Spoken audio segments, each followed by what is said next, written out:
రాష్ట్రాన్ని దాదాపుగా 19 నుంచి 24 దాకా శాంతి భద్రతలు లేకుండా ఒక గోండాలు రాక్షసులు పరిపాలించినట్టు పరిపాలించారు. ఇప్పుడే రాష్ట్రం గాడిలో పడుతుంది. చంద్రబాబు గారు, లోకేష్ గారు, పవన్ కళ్యాణ్ గారు ఈ రాష్ట్రాన్ని గాడిలో పెట్టే ప్రయత్నం చేస్తున్నప్పుడు మళ్ళీ ఇలాంటి నేరస్తులను తీసుకొచ్చి ఏదో అల్లర్లు ప్లాన్ చేస్తున్నారని అయితే మాకు అనిపిస్తుందండి. ఈరోజు నేను ఈ ప్రెస్ మీట్ పెట్టడానికి గల కారణం మన ఆంధ్ర గోండారాజ్, ఆంధ్రప్రదేశ్ మాఫియా డాన్ జగన్మోహన్ రెడ్డి చేసిన ఒక ఘనకార్యాన్ని మేము ముందుకు తీసుకొద్దామని ఈ మీడియా మిత్రులందరినీ కూడా ఆహ్వానించడం జరిగిందండి. ఇక సూటిగా సుత్తి లేకుండా మనం విషయంలోకి వెళ్ళిపోదామండి. మీకు ఒక వీడియో చూపిస్తాను. అతను జగన్మోహన్ రెడ్డి తన జీవితంలో చేసిన మేలేంటి, తనకి ఎంత గొప్పగా సహాయం చేశాడనేది టెస్టిమోనీ ఇవ్వడానికి మన ముందుకి బోరుగడ్డ అనిల్ అనే ఒక వైసీపీ కార్యకర్త, నాయకుడు అని నాకు తెలీదు. అతను ఈ మధ్య ఒక 2-3 రోజుల క్రితం ఇచ్చిన ఒక ఇంటర్వ్యూ ఈరోజు రాష్ట్ర వ్యాప్తంగా అదే హాట్ టాపిక్ అయిందండి. జగన్మోహన్ రెడ్డి అతనికి ఏం చేశాడో అతను మాట్లాడతాడు. ఒకసారి మీరు ఆ వీడియో చూడండి ప్లీజ్. ఆ వీడియో ప్లే చేయండి సార్. పార్టీని అంటిపెట్టుకొని ఇంకో పార్టీలో ఉండి ఈ పార్టీ నాయకులను లేపుతారు, జైలుకు పోతారు.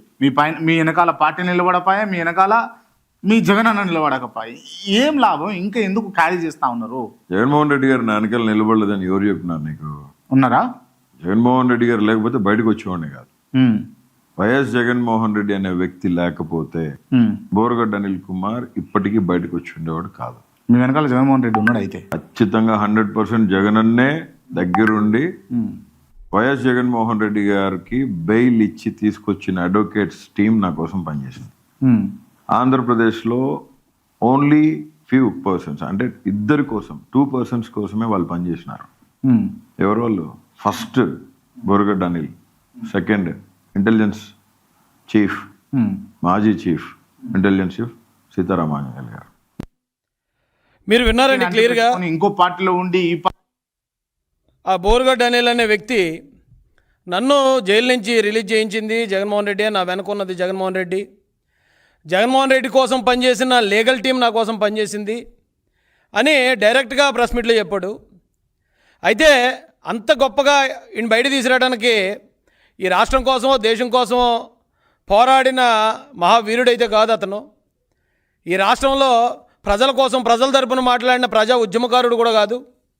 అయితే మరి ఇలాంటి వాడిని సాక్షాత్తు ఒక మాజీ ముఖ్యమంత్రి, ప్రస్తుత పులివెందుల ఎమ్మెల్యే గారు ఎంత ప్రేమగా, ఎంత కేర్ చూపించి వాడిని బయట తీసుకురావడానికి గల కారణం, ఇంతకీ ఈ బోరుగడ్డ అనిల్ అనే వ్యక్తి చేసే పనేంటి, అతను ఎందుకు జగన్మోహన్ రెడ్డికి నచ్చాడు, ఒకసారి అతను చేసే పని ఏంటి, అతని పెర్ఫార్మెన్స్ ఏంటి అనేది కూడా ఇంకో వీడియో రూపంలో మీకు చూపిస్తానండి.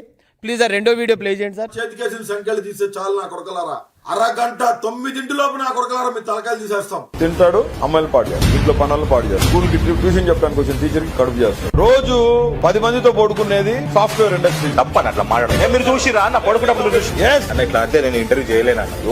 నువ్వేం తోపుగానివా? వైఎస్ఆర్ సిపిని అంతం చేస్తావా? నిన్ను పుట్టించిన నా కొడుకు బయటికి రావాలా, వాడు వస్తే వాడి వల్ల కూడా కాదు. రే నీతో ఏ నా కొడుకు మాట్లాడుతున్నావు వాడికి చెప్పు. నా కొడుక్కి నీకు వానికి పగల్లింగి శంకరగిరి మానేలు పట్టించే రోజులు దగ్గరలోనే ఉండయి. నీ అమ్మ నా కొడక ఏనుగులాగా తింటాం, ఏనుగు ఎరిగినట్టు ఎరగటం కాదు నా కొడక. నీ అమ్మ లఫు కొడక, నీ అమ్మ నా కొడక, నువ్వు మీ అయ్యకి పుడితే నా కొడక నీ నేలకి కొయ్యకపోతే నా పేరు బోరుగడ్డ అనిల్ కుమార్ కాదు. దమ్ముంటే నువ్వు పుట్టిన నా కొడుకు అయితే ఇక్కడ ఆంధ్రప్రదేశ్ లో ఒకటి ఆడికి పడితే పోయి ఆడికి పోయి వంగుంటది. అది పెద్ద బ్రోతల్. యూకేలో బ్రోతల్ కంపెనీ నడుతుందని చాలా మంది చెప్పారు. ఇంట్లో హ్యాంగర్ కి తగిలిచ్చిన సొక్క వేసుకొని బయటకు వస్తే అన్ని తెగిపోతాయి. అన్ని ఆ తర్వాత నీ పిల్లల్ని, నీ ఇంట్లో ఉన్న నీ పిల్లల్ని ఎతికి మరీ నాలాంటి అప్పచెప్పాలి. దేనికి? అర్థమైందిగా? రా పుడితే ఇప్పుడు సీఎం ఆర్డర్ ఇస్తే అబ్బాయి కొడుకు నేను లేపుతా. గంటే వాడు యాడున్నా అంటిపెట్టుకొని ఇంకో పార్టీలో ఉండి ఈ పార్టీ నాయకులను లేపుతారు, జైలుకు పోతారు. మీ వెనకాల పార్టీ నిలబడపాయా, మీ వెనకాల మీరు వాడు మాట్లాడిన మాటలు విన్నారు. ఇంకా చాలా మాటలు మేము కట్ చేసామండి.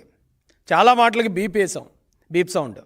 ఇంకా అతను మాట్లాడిన మాటలు కుప్పలుగా ఉన్నాయి, దాచాం. ఇలాంటి వాడిని అర్జెంటుగా జగన్మోహన్ రెడ్డి తన లీగల్ టీంని పెట్టి బయటికి తీసుకురావాల్సిన అవసరం ఏముందని ఈరోజు ఆంధ్రప్రదేశ్ ప్రజల తరపున నేను జగన్మోహన్ రెడ్డిని ప్రశ్నిస్తున్నాను. నిజంగా జగన్మోహన్ రెడ్డి మీకు చిత్తశుద్ధి ఉంటే వీడు మాట్లాడిన మాటల వీడియోలు మీ ఇంట్లో ఉన్న మహిళలకు వేసి చూపించే దమ్ము మీ జగన్మోహన్ రెడ్డి గారికి ఉందా అని నేను అడుగుతున్నాను. ఏమి ఈ రాష్ట్రానికి ఏం మేలు చేశాడని మీ సాక్షాత్తు మీ లీగల్ టీంను ఉపయోగించి ఇలాంటి క్రిమినల్ గాడిని, ఇలాంటి రౌడీ గాళ్ళని మీరు ఎందుకు బయటికి తీసుకొచ్చి ప్రజల్లోకి జనజీవన స్రవంతుల్లోకి ఎందుకు మీరు కలిపేస్తున్నారు? ఎందుకు నేరాలను మీరు ఈ రకంగా ప్రోత్సహిస్తున్నారని నేను డైరెక్ట్గా అడుగుతున్నాను. అందుకే మిమ్మల్ని ఈ జగన్మోహన్ రెడ్డి అనే వ్యక్తిని స్టార్టింగే నేను ఈ రాష్ట్రానికి ఒక గోండారాజుగా, ఈ రాష్ట్రానికి ఒక మాఫియా డాన్గా అందుకే అభివర్ణించాను. ఆ వీడియోలు ఒకసారి మీ ఇంట్లో ఉన్న మహిళలకు చూపించండి. ఇలాంటి పరిస్థితుల్లో ఎందుకంటే జగన్మోహన్ రెడ్డి గారు ఇప్పుడు ఏమి అర్జెంట్ వచ్చేసిందని అతన్ని ఇమీడియట్గా మీరు బయట తీసుకురావాల్సి వచ్చింది? అతను ఈ రోజున ఇప్పుడు ఇది బయటపడిన వెంటనే ఓ 4-5 వైసీపీ కార్యకర్తలు అని చెప్పి బయటకు వచ్చి అతను మాకు సంబంధం లేదంటున్నారు. ఎవరికి సంబంధం లేదు? ఆడు వైసీపీ కార్యకర్త కాదా? వైసీపీ నాయకులను కలవలేదా? ఏమంటే ఫోటోలు ఉన్నాయండి? ఫోటోలు ఇచ్చారు సార్, ఫోటోలు ప్లే చేయండి సార్.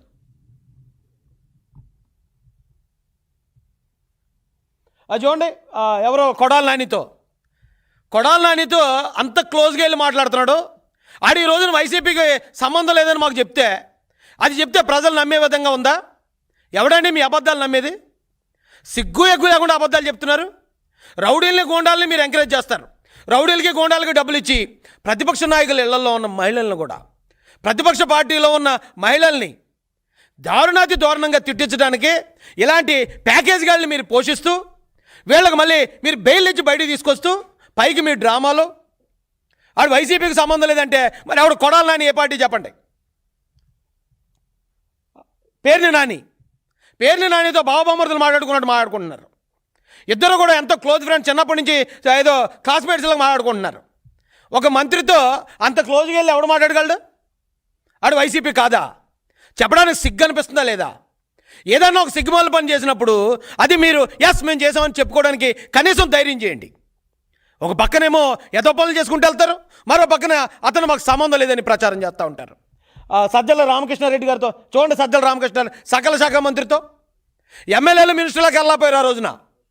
ఈ 420 గాడు, ఈ బూతురాయుడు గాడు వెళ్ళి ఎలా కలవగలిగాడండి? అంటే ఎలాంటి టీంని మెయింటైన్ చేస్తారు? ప్రతిపక్ష నాయకుల్ని అటాక్ చేయడానికి, మానసికంగా కృంగదీయడానికి ఇలాంటి పెయిడ్ బ్యాచ్ల్ని, ఇలాంటి గోండాగాళ్ళని పోషించే వాళ్ళని గోండారాజు అనకపోతే ఏమంటారండి? వీళ్ళు పోషించింది కాకుండా ఇప్పుడు మళ్ళీ వాళ్ళని బయటకు తీసుకురావటం మీరు గమనించారు లేదో? ఇందాక ఫస్ట్ వీడియో చూపించినప్పుడు అతను చెప్పింది ఏంటంటే లీగల్ టీము కేవలం ఈ రాష్ట్రంలో ఇద్దరి కోసం పనిచేసింది. జగన్ లీగల్ టీము ఒకటి నా కోసం అంటే బోరుగడ్డ అనిల్ కోసం, రెండోది సీతారామాంజనేయులు అంటే ఒక పోలీస్ అధికారి కోసం. అంటే జగన్మోహన్ రెడ్డి అనే ఒక గోండారాజుకి ఇక్కడ ముఖ్యమంత్రి పదవి ఇస్తే ఇలాంటి గోండాగాళ్ళనే కాదు పోలీసులను కూడా అతను రౌడీజానికి ఉపయోగించుకుంటాడు అంటానికి ఇంతకన్నా ఆధారం ఏమైనా కావాలా? ఆ డైరెక్ట్గా వచ్చి చెప్తున్నాడు, నేను జగన్మోహన్ రెడ్డి ప్రియ శిష్యుణ్ణి, నాకు అతనే నన్ను పిలిపించాడు అని చెప్తూనే మేము పోలీసులు ఏకమయ్యాం. 2019 నుంచి 24 దాకా ఇలాంటి గోండాగాళ్ళు పోలీసులు ఏకమయ్యి మేము జగన్ కోసం పనిచేసామని క్లియర్గా టెస్టిమోనీ ఇస్తూ ఉంటే, ప్రజలందరి ముందు మాట్లాడుతూ ఉంటే ఆడు మావోడు కదని చెప్పి ఆడుతున్న మీ డ్రామాలు నమ్మేది ఎవడో?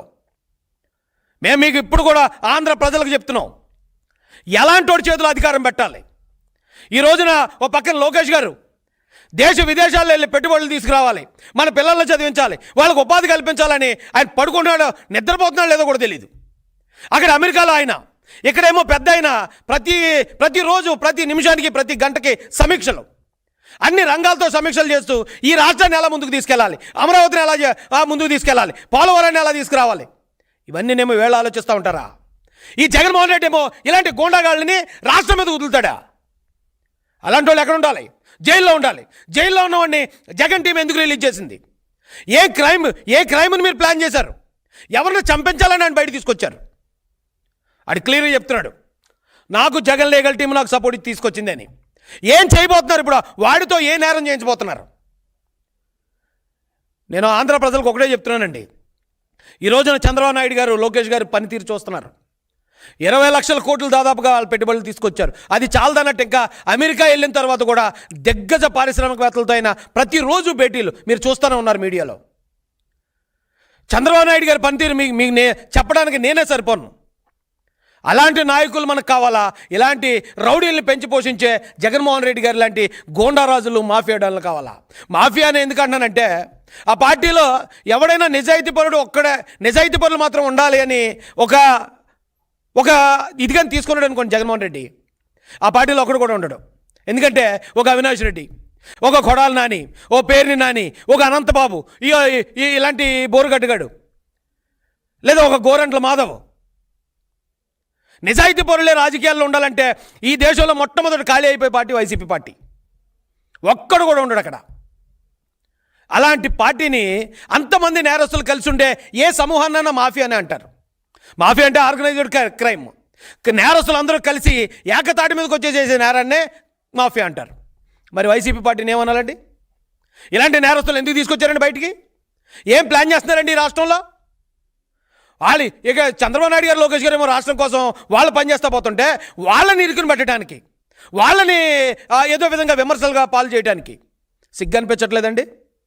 ఈ రోజున ప్రజలను అడిగితే చెప్తున్నారండి, జగన్మోహన్ రెడ్డి గారి పేరు చెప్తే ఒక అనంతబాబు గుర్తొస్తున్నాడు, లేదా ఒక అవినాష్ రెడ్డి గుర్తొస్తున్నాడు, లేదా ఒక బోరుగడ్డ అనిల్ గుర్తొస్తున్నాడు, ఓ వర్రా రవీందర్ రెడ్డి గుర్తొస్తున్నాడు, లేదా ఒక మాలపాటి భాస్కర్ రెడ్డి గుర్తొస్తున్నాడు. ఇలాంటి బూతురాయిళ్ళు ఈ రాష్ట్రంలో ఉన్న స్త్రీలని, మాన ప్రాణాలని బజారుకి ఇచ్చే బూతురాయిలు గుర్తొస్తున్నారు. చంద్రబాబు నాయుడు గారిని, లోకేష్ గారిని గుర్తు చేసుకుంటే ఒక రామ్మోహన్ నాయుడు గారు గుర్తొస్తున్నారు, ఓ పెమసాని చంద్రశేఖర్ గారు గుర్తొస్తున్నారు, ఓ సానా సతీష్ గారు గుర్తొస్తున్నారు. ఇలాంటి యువ నాయకులు ఈ రోజున రాష్ట్రాన్ని ముందుకు తీసుకెళ్లే విధంగా గొప్ప గొప్ప నాయకులు గుర్తొస్తున్నారని రాష్ట్ర ప్రజలు చెప్తున్నారు. ఎవడెక్కడ నేరస్తుడు, ఎవడు మాఫియాడాను, ఎవడు గోండారాజు అనేది మేము చెప్పక్కర్లేదండి, డైరెక్ట్ ప్రజలు చెప్తున్నారు. ఈరోజు ఇలాంటి వీడియోలు మీ నిజస్వరూపాన్ని రోడ్డు మీద ఒక రకంగా చెప్పాలంటే బట్టలు ఓడదీసి నిలబెడుతున్నాయి. మీరు చేసే పనులే ఇవేం మేము చేయలే, ఇవేం మేము చెప్పించలేదు, మేము చెప్తే చెప్పేవాడు కాదాడు. ఈ రాష్ట్రాన్ని దాదాపుగా 19 నుంచి 24 దాకా శాంతి భద్రతలు లేకుండా ఒక గోండాలో రాక్షసులు పరిపాలించినట్టు పరిపాలించారు. ఇప్పుడే రాష్ట్రం గాడిలో పడుతుంది. చంద్రబాబు నాయుడు గారు, లోకేష్ గారు, పవన్ కళ్యాణ్ గారు ఈ రాష్ట్రాన్ని గాడిలో పెట్టే ప్రయత్నం చేస్తున్నప్పుడు మళ్ళీ ఇలాంటి నేరస్తులను తీసుకొచ్చి ఏదో అల్లర్లు ప్లాన్ చేస్తున్నారని అయితే మాకు అనిపిస్తుందండి.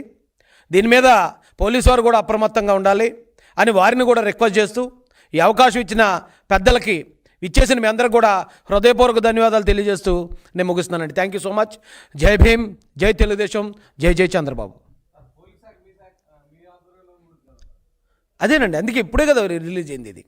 ఇది ఇప్పుడే విన్నాం మేము. అదే ఇతన్ని జగన్మోహన్ రెడ్డి బయట తీసుకొచ్చాడు అనేది మాకు ఇప్పుడు తెలిసింది కాబట్టి అయితే ఏదైనా ప్లాన్ చేస్తున్నారేమో అని ఇప్పుడే మేము ఇమీడియట్గా అందరికీ ఆల్రెడీ అలర్ట్ చేయడం జరిగిందండి. ఆ విషయం ప్రజలకు కూడా చెప్పి కొంచెం అప్రమత్తంగా ఉండమని చెప్తున్నాను సార్. రైట్ అండి.